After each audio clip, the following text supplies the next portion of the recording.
Muy bien, pues buenas tardes a todos, bienvenidos nuevamente. Es un placer estar aquí congregados, ¿no?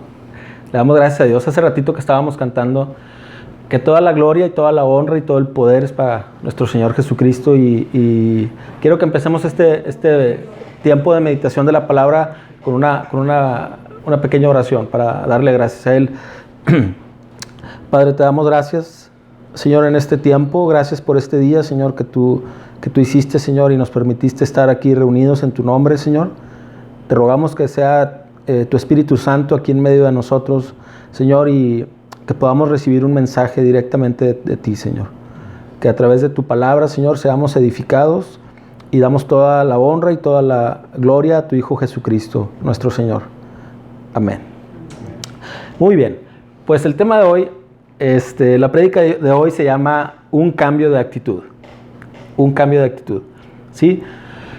Y quisiera empezar a platicarles que a veces en el desarrollo de nuestros ministerios, cuando ya pues hemos recibido a Cristo y estamos sirviéndole, pues muchas veces enfrentamos situaciones que parecen amenazar nuestra participación, nuestro ministerio o nuestro trabajo en la obra de la extensión del reino de Dios, ¿sí? Unas veces vemos cómo Dios pues, nos dirige por caminos diferentes, a unos hermanos por un lado, a otros por otro. Otras veces vemos cómo nuestro Padre Celestial también nos libra de situaciones difíciles o complicadas. Y en otras ocasiones pues nos libra literalmente de las acechanzas del enemigo, ¿sí? Cuando estamos sirviéndole, cuando estamos trabajando para Él.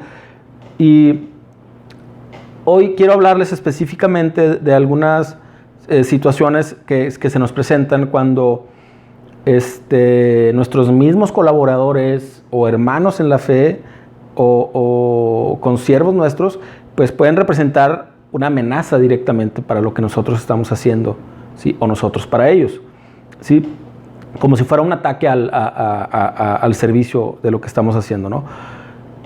Sin embargo, cuando eso sucede, pues no debemos olvidar lo que hemos aprendido en Romanos 8:28, que dice: y sabemos que Dios hace que todas las cosas cooperen para el bien de quienes lo aman y son llamados según el propósito que Él tiene para ellos, ¿sí?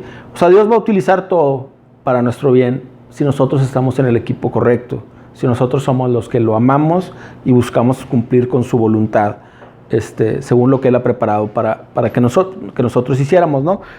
Y bueno, después de esta breve introducción, vamos a ver algunos pasajes en la Biblia que nos van a ayudar para ilustrar este tipo de circunstancias, ¿sí? Vamos a ver algunos versículos, pasajes que nos muestran el papel que jugaba Bernabé en la iglesia de Cristo y la manera en cómo hacía equipo con el apóstol Pablo y con algunos otros cristianos, ¿no? Vamos a dar un breve paseíto por el libro de Hechos. Vamos a empezar en Hechos capítulo 4, versículo 36, que dice: por ejemplo, había un tal José, a quien los apóstoles le pusieron el sobrenombre Bernabé, que significa hijo de ánimo. Él pertenecía a la tribu de Leví y era oriundo de la isla de Chipre. En otras versiones se lee hijo de consolación. Sí, estamos hablando de Bernabé, el compañero de Pablo. Sí, luego en el libro de Hechos, igual en el capítulo 9, versículos 26 al 28, encontramos que dice: cuando Saúl llegó a Jerusalén, trató de reunirse con los creyentes, pero todos le tenían miedo. No creían que de verdad se había convertido en un creyente. Entonces Bernabé se lo llevó a los apóstoles y les contó cómo Saulo había visto al Señor en el camino a Damasco y cómo el Señor le había hablado a Saulo. También les dijo que en Damasco Saulo había predicado con valentía en el nombre de Jesús. Así que Saulo se quedó con los apóstoles y los acompañó por toda Jerusalén, predicando con valor en el nombre del Señor. ¿Sí? Bueno, sabemos todos el contexto de la historia de la conversión de Pablo. Pues no fue nada más ni nada menos que el Señor Jesucristo que se le apareció y le dijo: para ti tengo un propósito y un plan, ¿sí? Sí, y sin embargo, cuando ya sucede esa conversión y él va con la iglesia, ¿sí? se reúne con los creyentes en Jerusalén, más bien busca reunirse, pues nadie lo aceptaba porque no le creían. Entonces fue necesario el papel de Bernabé como un mediador, como alguien que le dio una palabra de ánimo y estímulo y dio como, digamos que, por así decirlo, su aval delante de la demás iglesia, ¿sí? Entonces, aquí empezaba la relación de Pablo y de Bernabé. Y vamos a continuar con el libro de Hechos en el capítulo 11, versículos 23 al 25. Y dice, cuando él llegó y vio las pruebas de la bendición de Dios, se llenó de alegría y alentó a los creyentes a que permanecieran fieles al Señor. Bernabé era un hombre bueno, lleno del Espíritu Santo y firme en la fe, y mucha gente llegó al Señor. ¿Sí? Aquí está hablando un poquito acerca de lo que estaba sucediendo en otras ciudades. Entiendo que es Antioquía, en donde se estaba predicando inclusive a los gentiles. Y pues, ¿sabes qué? La iglesia de Jerusalén dijo, ¿sabes qué? Manda a Bernabé. Lo mandan a él, y aquí dice muy claramente en estos versículos, porque él era un hombre bueno, lleno del Espíritu Santo. ¿Sí? Entonces, bueno, después de que Bernabé siguió hasta Tarso para buscar a Saulo, y se congregaron allí todo un año con la iglesia, y enseñaron a mucha gente, y a los discípulos se les llamó cristianos por primera vez en Antioquía.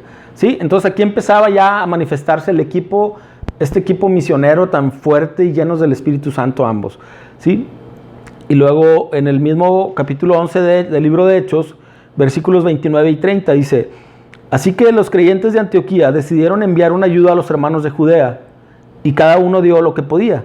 Así lo hicieron, y confiaron sus ofrendas a Bernabé y a Saulo para que las llevaran a los ancianos de la iglesia de Jerusalén. ¿Sí? Luego, en el siguiente capítulo 12, versículos 24 y 25, dice, mientras tanto, la palabra de Dios seguía extendiéndose y hubo muchos nuevos creyentes. Cuando Bernabé y Saulo terminaron su misión en Jerusalén, regresaron llevándose con ellos a Juan Marcos. ¿Sí? Muy bien, y aquí continúan manifestándose la mano de Dios a través de este dúo, ¿no? Con estos primeros pasajes y versículos, pues yo creo que a todos nos queda claro que ambos hermanos, Pablo y Bernabé, pues eran llenos del Espíritu Santo de Dios y Dios obraba a través de uno como por el otro por igual. ¿Sí? De hecho, los usaba grandemente cuando trabajaban en equipo. Incluso también Dios obraba por medio de otros hermanos que también los acompañaban. ¿Sí? Porque ellos no iban solos. Sin embargo, estas manifestaciones del Espíritu Santo y milagros de conversiones de muchas personas, pues no eran como que una garantía de que todo iba a seguir igual. Más bien, algo que iba a pasar más adelante es que ambos iban a experimentar un cambio en sus ministerios que iba a significar un beneficio mayor para la obra de la extensión del reino de Dios. De hecho, a veces en el reino de Dios, dividir significa multiplicar. ¿Sí? Solamente Dios es capaz de sacar provecho de ciertas circunstancias para que opere de esta forma. ¿Sí? Y vamos a seguir leyendo acerca de este ministerio tan poderoso de este equipo de misioneros.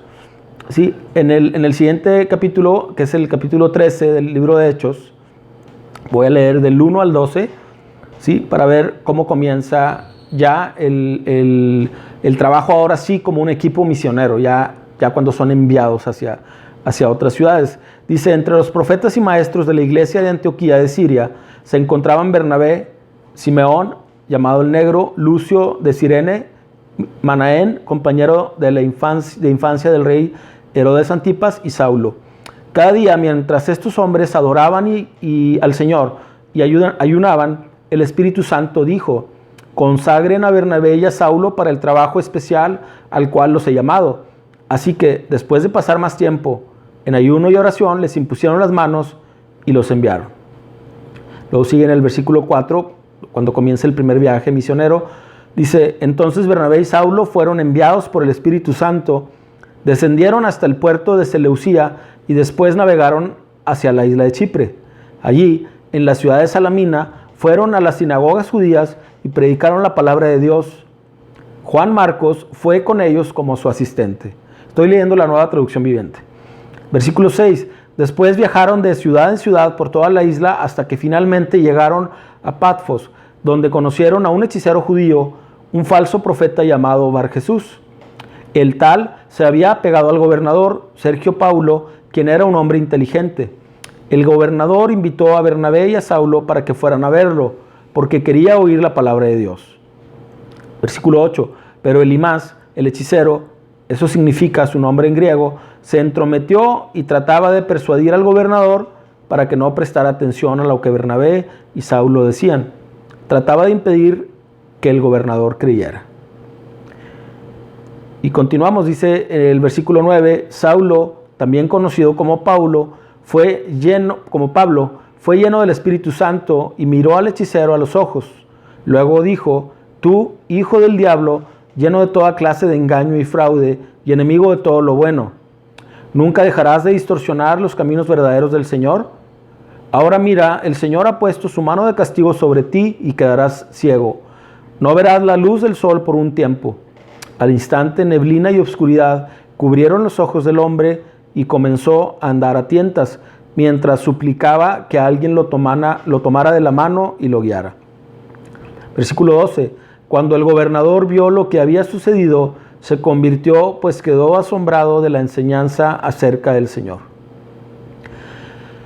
En este primer pasaje, en este primer viaje misionero de Pablo y Bernabé, vemos cómo estaban respaldados y dirigidos por el Espíritu Santo. ¿Sí? Al inicio del pasaje dice, y fueron enviados por el Espíritu Santo. ¿Sí? Entonces, fueron enviados con esta encomienda de predicar el Evangelio. Y personas de todas las clases sociales, ¿sí? Incluyendo hasta los gobernadores, se convertían por el testimonio y por el poder de Dios que obraba en este ministerio. Y también vale la pena resaltar que aquí ya estaba operando también otro hermano más joven, era como un misionero en entrenamiento, es Juan Marcos, ya estaba acompañándolos en este primer viaje, ¿sí? En el inicio del primer viaje. Luego vemos en el versículo 13 del mismo capítulo 13 de Hechos, cuando Pablo predica en Antioquía de Pisidia. Dice, luego Pablo y sus compañeros salieron de Patfos en barco rumbo a Panfilia y desembarcaron en la ciudad portuaria de Perge. Allí Juan Marcos los dejó y regresó a Jerusalén, pero Pablo y Bernabé siguieron su viaje por tierra adentro hasta Antioquía de Pisidia. Aquí dice que Juan Marcos los dejó en ese momento. ¿Sí? Partieron de una ciudad, iban a otra y él dijo, ¿sabes qué?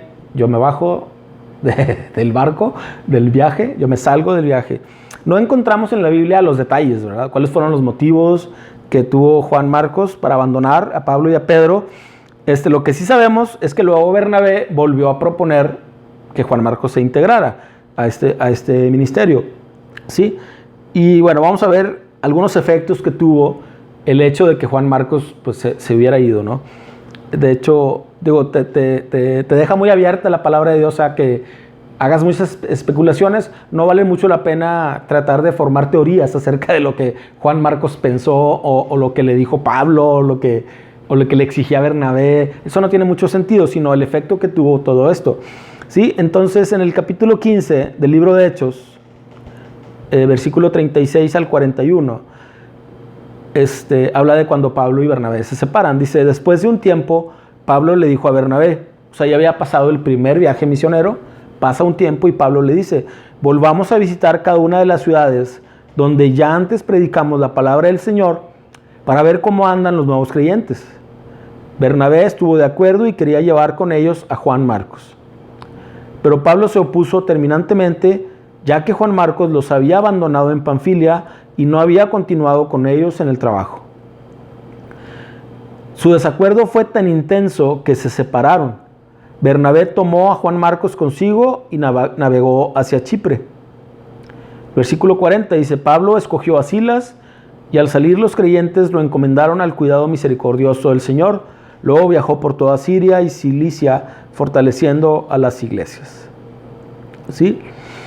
Bueno, en este punto, habiendo ya pasado, les decíamos, el primer viaje misionero, pasó un tiempo, sí estaban de acuerdo Pablo y Bernabé en que era necesario volver a visitar nuevamente a las iglesias que habían plantado en el primer viaje, a los hermanos, a ver cómo estaban los hermanos que se habían convertido. Sí, en eso estaban de acuerdo, pero en lo que no se pusieron de acuerdo fue en la participación ¿no? Que regresara Juan Marcos para participar con ellos.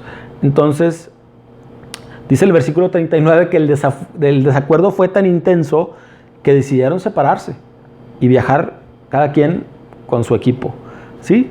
En esta separación vemos cómo Dios obró poderosamente, ¿sí? Porque hemos leído también en otras cartas y también en el libro de Hechos cómo siguieron operando a través del Espíritu Santo. Digamos que aquí podemos ver que se duplicó el esfuerzo misionero, ¿sí? O sea, en una división fue una multiplicación. De un equipo misionero se hicieron 2, que iban a visitar a diferentes ciudades, ¿sí? Entonces ya iban a ser pues, más personas beneficiadas de recibir la palabra del Señor, ¿sí? Ahorita comentábamos, no conocemos las razones por las que Juan Marcos decidió abandonarlos, pero sí podemos saber que Dios usó esta situación pues, para una extensión del reino más poderosa, ¿no? El primer punto que quiero resaltar en este mensaje es que a veces las separaciones entre hermanos en la fe tienen un efecto multiplicador para afectar a nuevos creyentes, a más creyentes, o para edificar de mejor manera al cuerpo de Cristo o a más hermanos. ¿Sí? Tenemos muchos ejemplos en nuestro tiempo y a través de la historia de la iglesia cristiana. Y cuando estas separaciones suceden, debemos estar muy conscientes todos, ¿sí? Que nos une una doctrina, mientras nos una la sana doctrina del Evangelio de Jesús, ¿sí? Debemos centrar nuestra atención en reconocer que al final los frutos de cada ministerio son los que van a avalarlo delante de Dios, ¿sí? Cuando una separación sucede, no debemos ser rápidos para tomar determinaciones o juzgar el por qué sí o el por qué no. Yo creo que más bien es pedirle a Dios que utilice esa circunstancia para su gloria, para que su reino sea extendido, ¿sí? Nuestro Padre Celestial conoce perfectamente las intenciones de nuestro corazón. A Él no tenemos no podríamos engañarle, ¿sí? Y tenemos que asegurarnos que en nuestro corazón haya algo que a Él le agrade con respecto de lo que estamos experimentando, ¿sí? Porque si no, perdemos de vista que Satanás está operando y que también querrá sacar un provecho para el reino de las tinieblas. Entonces no permitamos que eso suceda, ¿no? Dios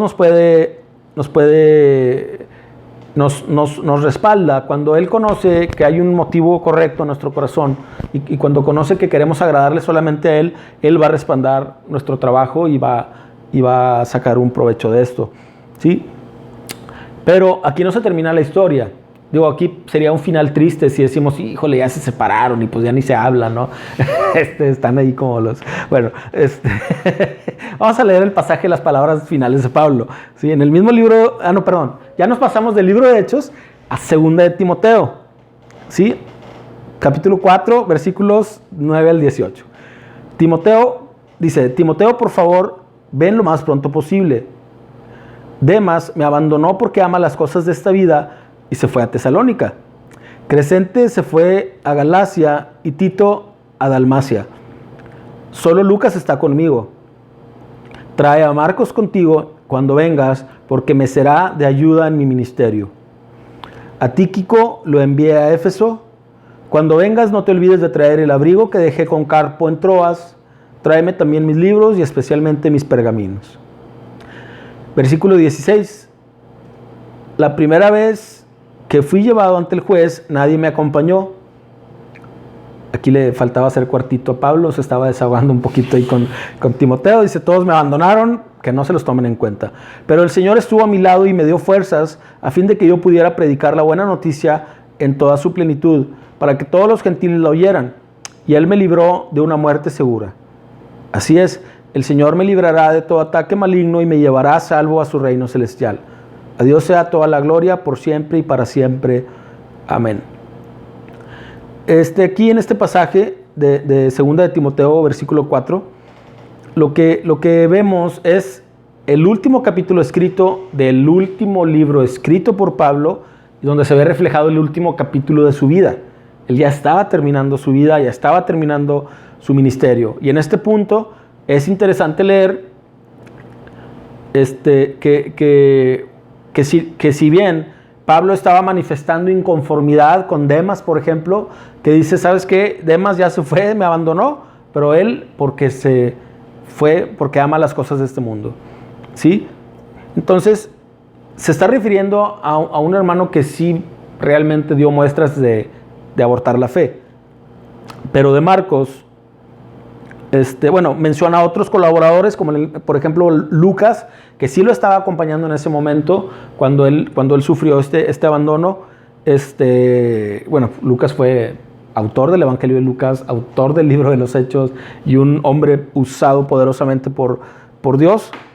Y también dentro de este pasaje menciona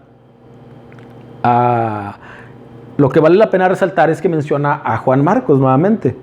Pero ahora le dice a Timoteo, tráetelo porque me va a ser de gran ayuda en mi ministerio al final, ¿sí? Entonces, ahí se dio un cambio. O sea, es interesante de que lo mencione en este punto, porque pues ya habíamos leído que Pablo se disgustó mucho con Marcos cuando los abandonó, al grado de que dijo, en mi barco no te subes, ¿sí? O sea, en mi ministerio no participas. En ese punto parecía una opinión distinta. Bueno, verdaderamente leemos que había una desaprobación de Pablo hacia Marcos. Sin embargo, algo sucedió, ¿sí? En la Biblia no nos explica cuándo ellos se volvieron a reunir, pero sí podemos entender claramente que si en el final del ministerio de Pablo él está pidiendo la participación de Marcos, es porque, uno en algún punto le dio la oportunidad de probarse nuevamente, ¿sí? Y Marcos demostró ser un valioso colaborador. Sí, no tenemos los detalles de la transformación de Marcos, ni del cambio de parecer de Pablo, pero sí vemos cómo Pablo se dio cuenta de que todas las personas podemos cambiar, ¿sí? Y le dio una segunda oportunidad a Juan Marcos para que desarrollara los dones en el equipo ministerial con él, ¿sí? Yo no sé nosotros cómo hubiéramos reaccionado si estamos en este proceso de un viaje misionero y Juan Marcos se baja del carro y nos dice, ahí se van, ahí se ven, ¿sí? Tal vez hubiéramos superado el rechazo, tal vez no lo hubiéramos superado, tal vez lo hubiéramos interpretado como una oposición a nuestro ministerio o como una descalificación, ¿sí? No sé si lo habríamos perdonado, no sé si tú lo habrías perdonado. Entonces, cuando analizamos estos pasajes, vale la pena que tomemos en cuenta todo el contexto global de lo que está sucediendo en la obra de la extensión del reino de Dios. No solamente analizar en cómo está siendo afectado mi ministerio, tal vez en cantidad de personas, tal vez en un hermano que antes hacía una función importante y ya no la está haciendo. Yo creo que tenemos que ver todo el contexto global de cómo Dios va a utilizar esta división, ¿sí? Y al contrario, es reconocer que todos necesitamos esta llenura del Espíritu Santo que tenían Pablo y Bernabé, todos la necesitamos en nuestros ministerios. Y a lo mejor no participo físicamente en tu ministerio, tú que me estás viendo, pero sí puedo orar por ti, para que tú tengas una llenura del Espíritu Santo y que el poder de Dios sea manifestado a través de todo tu trabajo, ¿sí? Entonces,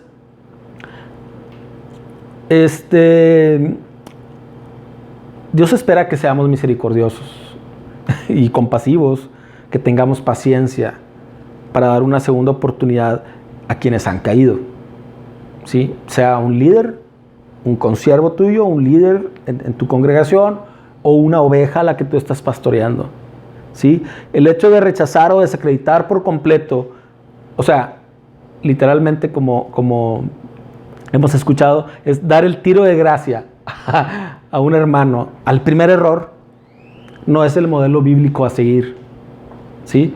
Si nuestro Señor Jesucristo, quien es perfecto, no desechaba a la primera, nosotros que somos falibles, ¿por qué nos atreveríamos a desechar a un hermano? ¿sí?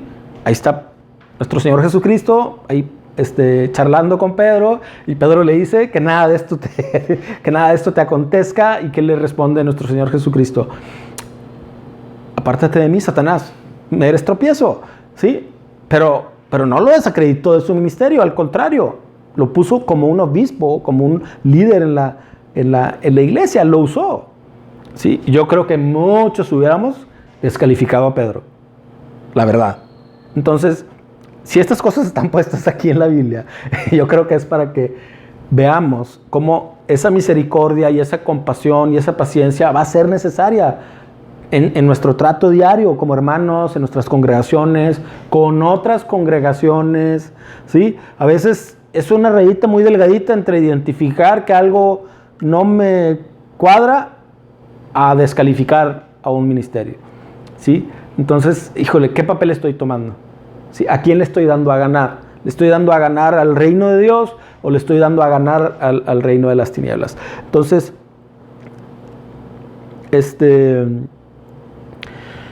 hay muchos pasajes que nos invitan a ayudar a nuestros hermanos cuando caen, ¿sí? Por ejemplo, Gálatas 6:1, en la Nueva Versión Internacional, dice: hermanos, si alguien es sorprendido en pecado, ustedes, que son espirituales, deben restaurarlo con una actitud humilde. Pero cuídese cada uno, porque también puede ser tentado. Santiago 2:13, Nueva Traducción Viviente: no habrá compasión para quienes no hayan tenido compasión de otros. Pero si ustedes han sido compasivos, Dios será misericordioso con ustedes cuando los juzgue. Mateo 7, del 1 al 3. Este es clásico, ¿verdad? Porque lo usamos para decir: no, pues no debes juzgar. No juzguen a los demás y no serán juzgados. ¿Sí? Eso lo usamos mucho, ¿no? Lo dice: pues serán tratados de la misma forma en que traten a los demás. El criterio, yo creo que es lo más importante de este pasaje, es el criterio que usen para juzgar a otros, es el criterio que con el que se les juzgará a ustedes, ¿sí? No tanto que no debamos juzgar, sino que dice Jesús en otro pasaje: juzguen con justo juicio, ¿sí? No a la ligera. Entonces, cuando de repente hay algo raro en un hermano, pues avísale, te está tocando estar presente en su vida, pues para ayudarle, para señalarle. Si quieres seguir de terco es otra cosa, ¿sí? También la Biblia enseña los pasos que debemos seguir con un hermano que está en pecado o que ya está como obstinado con una actitud que no va acorde a lo que enseñan las Escrituras, ¿sí? Y luego dice Mateo 9:13. Luego añadió: ahora vayan y aprendan el significado de la siguiente escritura. Quiero que tengan compasión, no que ofrezcan sacrificios. Pues no he venido a llamar a los que se creen justos, sino a los que saben que son pecadores, ¿sí? Fíjense cómo lo menciona nuestro Señor Jesucristo. Dice: no he venido por los que se creen que son justos, ¿sí? Sino yo vengo por los pecadores. A veces en la posición de la crítica, del descalificar a un hermano, puedo estar cayendo en este error de creer que yo soy justo. Y yo creo que esa es la posición más peligrosa que podemos tener. Creer que ya no dependemos del poder de Dios para cumplir con su voluntad y para seguir con sus principios, ¿sí? Muy bien, ese fue el primer punto acerca de la separación. El segundo punto que me gustaría resaltar, el primer punto fue, la separación, cómo Dios al dividir multiplica, ¿sí? Cuando se hace con una llenura del Espíritu Santo, ¿verdad? Cuando cada quien está siguiendo la guía del Espíritu Santo. Pero la otra es esta parte enfocándome en la parte del liderazgo, ¿sí? Hay una lección que se puede resumir en estas palabras. Dice: debemos darles tiempo a las personas para que maduren y no oponernos a que ejerzan puestos de liderazgo en el ministerio debido a errores que ya han corregido, ¿sí? Debemos mantener abierta nuestra mente y alentar a las personas a cambiar y a madurar, porque no sabemos cómo Dios las usará en su obra. En la persona de Bernabé vemos literalmente que él se ganó el apodo de hijo de ánimo. Imagínense cómo se la pasaba él, porque él sabía estimular a las personas, él sabía alentarlas, y Dios lo usaba para alentar a sus hermanos. Y dio como resultado el trabajo de Bernabé, dio como resultado que personajes como Pablo, como Juan Marcos, pudieran continuar con sus ministerios y pudieran terminar con las tareas que Dios había preparado para ellos. Imagínate nada más. Siempre decimos que, oye, pues Pablo, un poderoso apóstol y usado por Dios, y escribió media Biblia, o sea, medio Nuevo Testamento. Bueno, pues si no fuera por el estímulo de Bernabé y el respaldo que le dio frente a los otros hermanos, quién sabe lo que hubiera pasado con el ministerio de Pablo. ¿Sí? O sea, así de importante es nuestro trabajo de estimular a las personas cuando necesitan un respaldo. ¿Sí?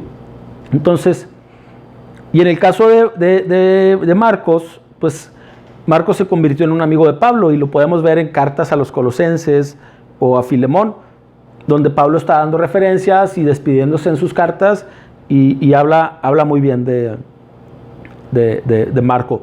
Lo señala como un colaborador de él. ¿Sí?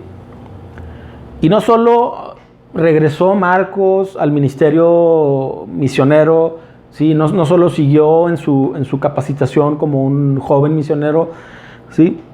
No solo fue utilizado en ese punto, sino que además escribió el evangelio que lleva su nombre. Imagínate nada más. Si hubiéramos tomado una foto una foto de la película, cuando Marcos se baja del equipo y dice, ya no los acompaño en este primer viaje, ya, hasta aquí llegué. Ninguno le hubiéramos votado a favor para que él fuera utilizado por Dios para plasmar el evangelio de Marcos. Vaya, tiene un impacto grandísimo, fuertísimo, ¿sí? Y bueno, entonces esa es la actitud que debemos tener hacia nuestros hermanos, hacia nuestros líderes.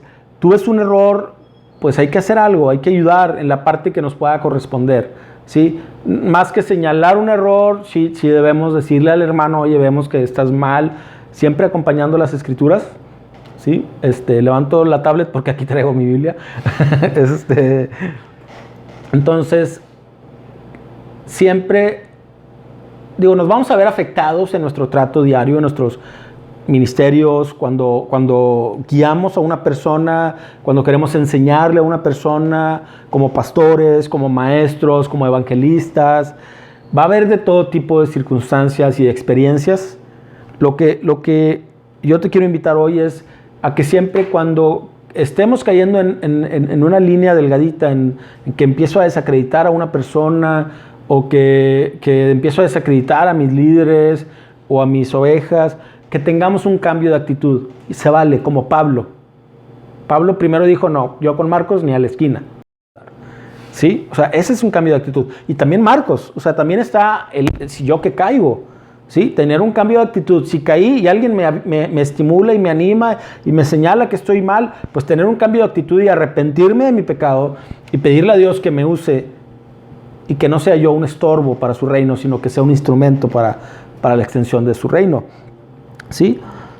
Entonces, tal vez tú que escuchas este mensaje te puedas sentir como el joven misionero Juan Marcos, que traicionó la confianza no de hombres, sino de Dios mismo, con sus malas acciones, con su pecado. Debes saber que hoy Dios está dispuesto a recibirte, a aceptarte, ¿sí? Como hijo, como parte de su familia. Y que si tú te arrepientes genuinamente y crees en que Jesús murió en la cruz y resucitó y está sentado a la derecha del Padre, y Él tiene poder para librarte de la muerte espiritual, tú no tienes que hacer nada más que arrepentirte y creer en el Evangelio. ¿Sí? Si quieres aceptar a Jesús en este momento, tú que nos estás viendo en el video, puedes repetir. No hay una fórmula secreta para orarle a Dios, pero puedes decir unas sencillas palabras si lo haces creyendo, confesando con tu boca y creyendo en tu corazón que Dios te puede librar. Esto puede suceder. Y puedes repetir: amado Dios, confío en tu Hijo Jesucristo y en la obra que Él hizo por mí. Por favor, perdona mis pecados por medio de Jesús y dame la vida eterna que solo Él puede darme. Te lo pido en el nombre de tu Hijo Jesucristo. Amén. Si has aceptado a Cristo, si quieres conocer más a Dios, si quieres tener una experiencia que va a afectar tu vida eterna, puedes comunicarte con nosotros en la página www.minaschurch.org. Deja tus comentarios y estaremos complacidos de servirte, de ayudarte y de animarte a continuar en tu crecimiento espiritual. Muy bien, y para los que estamos aquí reunidos, me gustaría que termináramos con una oración para pedirle a Dios que nos guíe en estos procesos y que sea su Espíritu Santo llenándonos a cada uno de nosotros y desarrollando nuestros ministerios. Padre, te damos gracias, Señor, en esta tarde, Señor, aquí reunidos como tu iglesia. Señor, te damos gracias por este mensaje, Señor, y te rogamos, Señor, que tú nos mandes, tú nos envíes a nosotros aquí reunidos y a todos tus hijos en cualquier lugar en este mundo, Señor, que envíes una llenura de tu Espíritu Santo, Señor, para que cada uno de los ministerios que conformamos tu iglesia, Señor, el cuerpo de Cristo, podamos manifestar tu gloria, Señor, y podamos hacer la obra a la que tú nos has llamado. Señor, queremos servirte. Señor, glorifícate, Señor, en nuestras vidas y úsanos, Señor. Perdónanos si hemos fallado, Señor, y danos de tu favor para superar estas circunstancias que no te agradan, Señor. Te lo pedimos en el nombre poderoso de tu Hijo Jesucristo. Amén. Amén. Y nos vemos la próxima.